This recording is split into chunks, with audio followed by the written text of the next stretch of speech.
अस्सलाम वालेकुम दोस्तों, आज मैं इस लेक्चर में आप सबको मल्टीप्लेक्सर के बारे में बताऊंगा। 4 to 1 मल्टीप्लेक्सर कैसे बनता है। सबसे पहले आपको थोड़ी बहुत कुछ बेसिक इन्फॉर्मेशन पता नहीं चाहिए जो कि MCQs के लिहाज से इंपॉर्टेंट है। तो 4 to 1 मल्टीप्लेक्सर को हम इस तरह भी लिख सकते हैं, 4:1। इस तरह के साइन में रेशो का साइन होता है, ये रेशो नहीं होती, ये बस वैसे ही बताता है कि ये जो चीज़ है हमारी, ये इनपुट है और ये आउटपुट है। तो 2n/1 की फॉर्म में भी हम इसे लिख सकते हैं। तो ये जो 2n है ये इनपुट्स होती हैं, यानी कि ये जो चीज़ होती है ये इनपुट होती है और ये आउटपुट होती है, यानी डी मल्टीप्लेक्सर के ऑपोजिट होती है। और इसी तरह यहाँ पे जो n होती है वो सिलेक्शन लाइंस होती हैं। जिस तरह अगर हम यहाँ पे देखें तो यहाँ पे हमारे पास 4 इनपुट्स हैं और 1 आउटपुट है, और 4 को हम 2 की पावर क्या लिख सकते हैं, 2 की पावर 2 लिख सकते हैं।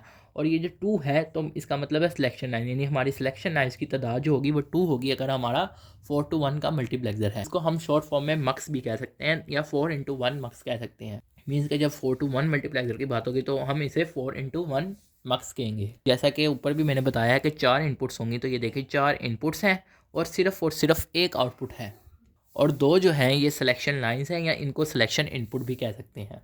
अगर मैं इसके ट्रूथ टेबल को डिस्कस करूँ जो कि मैंने यहाँ पे लिखा है, तो S0 S1 जो है इसी की बिना पे हम डिटरमाइन करेंगे कि हमारी कौन सी इनपुट जो है वो आगे जाएगी। अगर हम देखें तो ये 0 0 है तो इसे फिर हम I0 लिख सकते हैं। इसी तरह 0 1 है तो इसे हम डेसिमल में क्या लिखते हैं 1, इसे क्या लिखते हैं 2, इसे क्या लिखते हैं 3। तो इस तरह हम उसी तरतीब से हम लिखेंगे I1 I2 I3 और एंड I। तो मीन्स कि अगर हमारी सिलेक्शन लाइंस में अगर S0 भी 0 होगा, S1 भी 0 होगा, तो हमारी I0 वाली इनपुट जो है वो यानी कि वो आगे जाएगी। मीन्स कि यूँ, यानी कि ये भी 0 ये भी 0, तो फिर हमारी कौन सी जा रही है, हमारी ये वाली जा रही है, I0 वाली जा रही है। यानी 0 0 है तो I0 वाली जो है वो Y आउटपुट के पास जाएगी, यानी इसे अलाउ किया जाएगा कि ये वाली इनपुट आगे चली जाए। इसी तरह अगर 0 1 होगा तो फिर 1 वाली जाएगी, इसी तरह अगर 1 0 होगा तो फिर 2 वाली जाएगी, इसी तरह 1 1 होगा तो 3 वाली जाएगी। तो ये वैसे ही समझाने के लिए था, इस वजह से मैंने ये चीज़ समझाई है। लेकिन ये जो चीज़ समझाई है इसकी मदद से हमने कॉम्बिनेशन डायग्राम भी बनानी है। याद रहे कि ये तीनों इनपुट्स हैं, ये भी इनपुट है, ये भी इनपुट है, ये भी इनपुट, ये सारे इनपुट्स हैं। ये सिलेक्शन लाइंस की ही बुनियाद पर ये वाली इनपुट जो है ये आगे जाएंगी। तो सबसे पहले क्या है, S0 भी 0 है, S1 भी 0 है। मीन्स कि ये वाली चीज़ और ये वाली चीज़ जो है किससे कनेक्ट होगी, एंड गेट से कनेक्ट होगी। तो ये एंड गेट से ही क्यों कनेक्ट हो रही है, क्योंकि Y असल में जो है हमारे पास आउटपुट है, जैसा कि यहाँ पे भी आपको शो हो रहा है।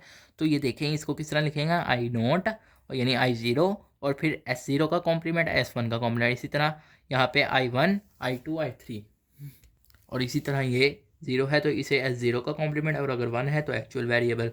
तो इस तरह ये लिखा है, और इसी तरह ये गेट कनेक्ट है। याद रहे कि यहाँ पे एक छोटी सी मिस्टेक हो गई है, मिस्टेक तो नहीं है बहरहाल, यानी कि ये एक चीज़ मैंने ऊपर कर दी, एक नीचे कर दिया है।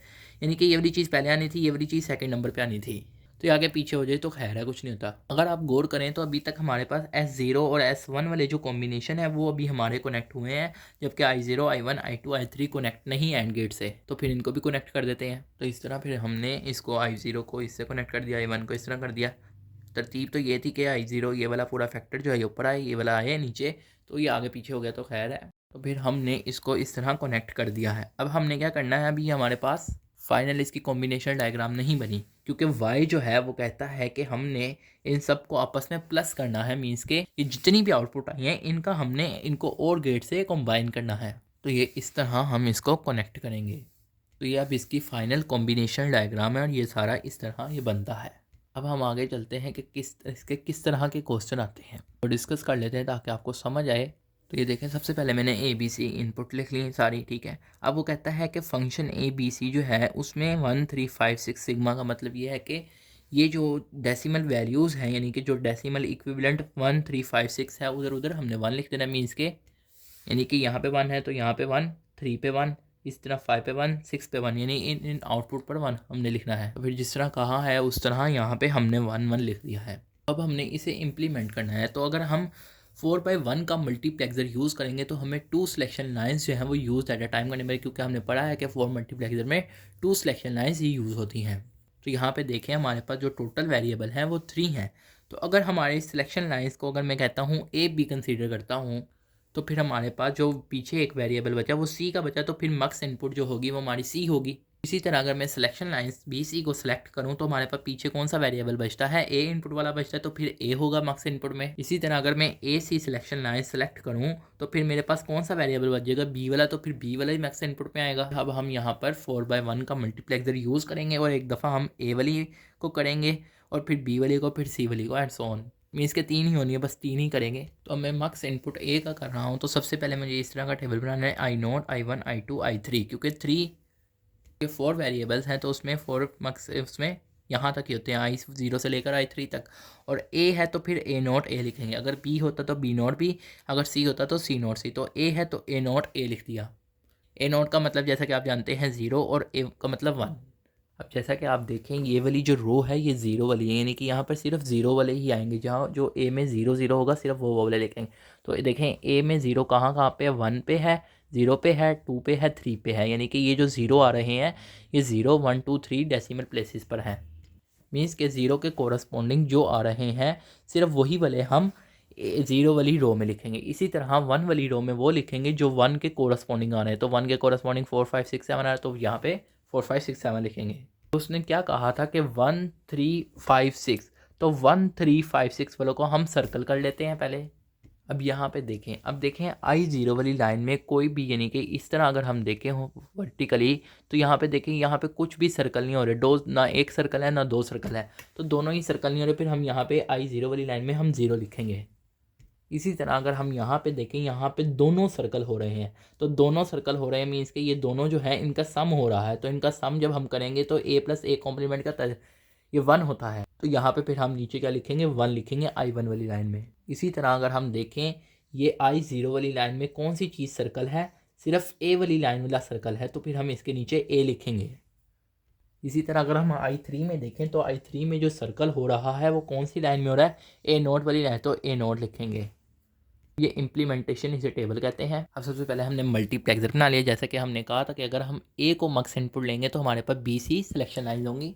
तो यही वो चीज़ थी जो आपको मैं समझा रहा था पिछले, यानी मैं जो पीछे समझाया था वही मैंने आपको ये समझाया था कि बी सी जो होंगी फिर हमारी सिलेक्शन लाइन होंगी। अब ये देखें I0 के साथ क्या चीज़ है, I0 के साथ 0 है, I1 के साथ क्या 1 है, I2 के साथ क्या है a है, I3 के साथ क्या a कॉम्प्लीमेंट है। तो फिर हम इन सब को जिस जिसके साथ है हम उसके साथ कनेक्ट कर देंगे। मीन्स के इस तरह, तो इस तरह कनेक्ट कर दिया। 0 को I0 के साथ था, 0 वाला I0 तो I0 के साथ, 1 वाला I1 के साथ तो 1 वाला I1 के साथ। इसी तरह a वाला I2 के साथ था तो I2 के, इसी तरह A0 वाला जो था वो I3 के साथ तो I3 के साथ कनेक्ट कर दिया। तो ये देखेंगे इसी तरह कनेक्ट है। इसी तरह आगे करते हैं मक्स इनपुट बी और सी के लिए भी। तो मक्स इनपुट बी के लिए सबसे पहले हमने इसी तरह इम्प्लीमेंटेशन टेबल बनाया, I0, I1, I2, I3 और बी है तो फिर बी कॉम्प्लीमेंट बी।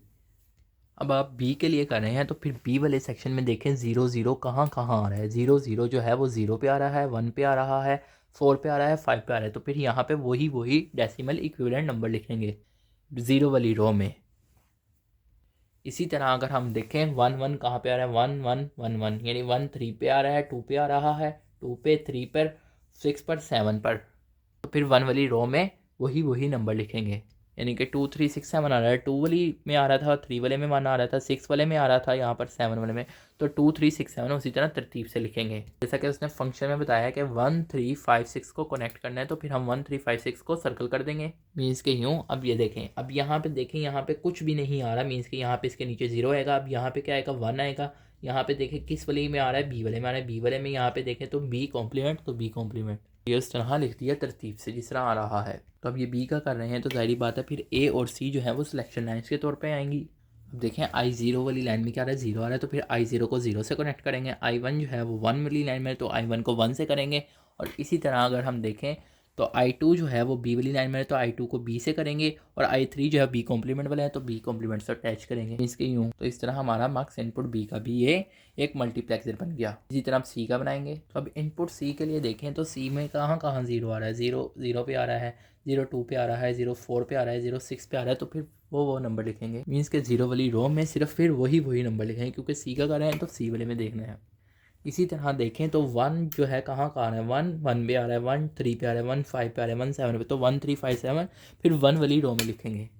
और उसने हमें क्या कहा है, 1, 3, 5, 6 को जो है सर्कल करना है मीन्स के। तो इनको सर्कल कर, जब ये देखें ये सी, ये इधर भी सी आ जाएगा क्योंकि ये सी वाली में आ रहा है, ये भी सी आ जाएगा, ये भी सी आ जाएगा और ये क्या आ जाएगा सी कॉम्प्लीमेंट। तो इसको इस तरह लिख देंगे फिर नीचे। अब जो इसका है मल्टीप्लेक्सर बनाते हैं इसके मुताबिक। ये देखें तो I0 वाली लाइन में भी सी था, I1 वाली लाइन में भी सी, I2 वाली लाइन में भी सी, यानी ये सब जो है सी के साथ कनेक्ट है, I0 और I1 I2। तो फिर I0 I1 I2 को मैंने सी के साथ कनेक्ट कर दिया, यानी कि ये सी है तो सी इसके साथ भी कनेक्ट, I1 से भी कनेक्ट, I2 से भी कनेक्ट। लेकिन I3 से जो है वो सी कनेक्ट, तो मैं चाहूँ तो इसको सी कॉम्प्लीमेंट भी लिख के कर सकता हूँ या इसी सी के आगे नोट गेट लगा के इससे कनेक्ट कर सकता हूँ। तो दोनों तरीके हैं, एक जो मैंने पहले बताया और एक इस तरह सी कॉम्प्लीमेंट लिखने का। और जैसा कि अगर हम सी को मक्स इनपुट के तौर पर यूज़ करेंगे तो फिर हमारी जो सिलेक्शन लाइन होंगी वो ए बी होंगी। उम्मीद है कि आपको यहाँ तक समझ आ गया। आपसे दोस्तों का लेक्चर सुनने का शुक्रिया।